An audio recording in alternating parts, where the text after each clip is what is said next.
მოკლედ რეჟიმმა ვიცით საზოგადოებამ იცის რომ გაამკაცრა კანონები გადაკეტვაზე ადმინისტრაციული პატიმრობით შეცვალა ჯარიმები და მეორე შემთხვევა უკვე სისხლისამართლეობის პასუხისმგებლობა დგება ყველა საინტერესებს საზოგადოებას რა შეიძლება გამოიწვიოს კანონმდებლობის ასეთმა გამკაცრებამ.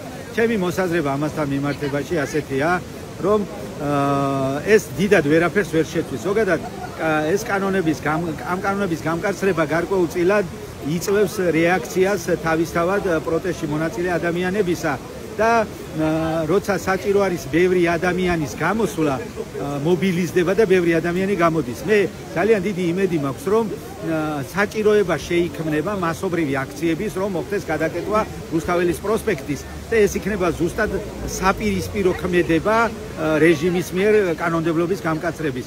რატომღაც ისეთი სიტუაცია იყო რომ ნებისმიერი რაოდენობით იკეტებოდა ქუჩები. ადამიანების ინტერესი აღარ იყო მასობრივად გამოსულიყვნენ, რაღაც მიზანი აღარ არსებობდა, მაინც იკეტება რა მნიშვნელობა აქვს, მაგრამ აი დღეიდან მე დარწმუნებული ვარ, დღესაც ჩანს რომ გაცილებით მეტი რაოდენობა და კიდევ უფრო მეტი ადამიანი დაორგანიზება და დარწმუნებული ვარ ამ დღეებში აუცილებლად საკმარისი რაოდენობები იქნება იმისათვის რომ ქუჩები გადაიკეტოს, განსაკუთრებით რუსთაველის პროსპექტი.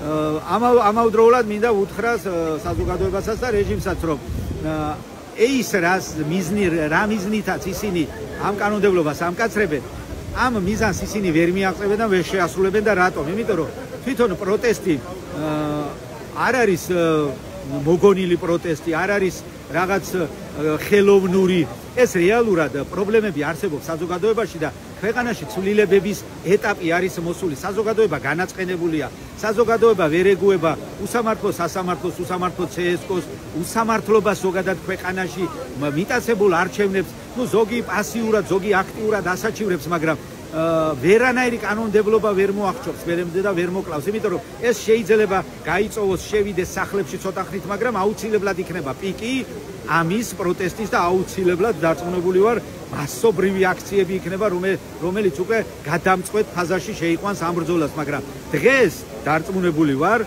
ეს დიდად არ იმოქმედებს, აუცილებლად საპროტესტო საზოგადოება საპირისპირო ნაბიჯებს გადადგამს და ეს იქნება უფრო მეტი ადამიანის მობილიზება, რომ გამოვიყვანოთ და გადავკეტოთ რუსთაველის პროსპექტი. სხვა მხრივ, დიდად არაფერი არ შეიცვლება ახლო მომავალში, მე ასე ვფიქრობ, რა თქმა უნდა დააკვირდებიან ჯერ ამას, აი როგორც ჯარიმების პროცესს დააკვირდნენ და შედეგი ვერ მიიღეს, კარგა ხნის მერე მიიღეს გადაწყვეტილება რომ გაამკაცრონ, ალბათ ესე დაკვირვებას მოახდენენ. დარწმუნებული ვარ სულელურ გადაწყვეტილებებს და ნაბიჯებსაც გადადგამენ, რომელიც გარკვეულწილად გამოიწვევს ადამიანების კიდევ უფრო მეტად გაღიზიანებას. ხედავთ ახლა ხო შიგნითაც ჩხრეკები, დაპატიმრებები. ეს ყველაფერი რაღაც ფორმით მოიყრის თავს ერთ კალათაში, ყულაბაში რო ითქვიან და ერთვენიერ დღეს ეს აუცილებლად მიაღწევს რაღაც ამპლიტუდის მაქსიმუმს და მასობრივი აქციები აუცილებლად მოიტანს ამ ცვლილებებს. ტყუილად წვალობენ.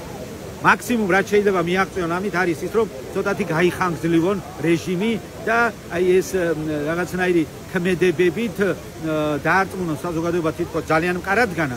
ამავდროულად თვითონ ეს კანონები ნიშნავს იმას რომ შიშის ქვეშ არიან, თორე სულელურ და სადამსჯელო კანონებს ისეთ პერიოდში როცა ყველაფერი რიგზე აქვს ქვეყანაზე არავინ არ ღებულობს.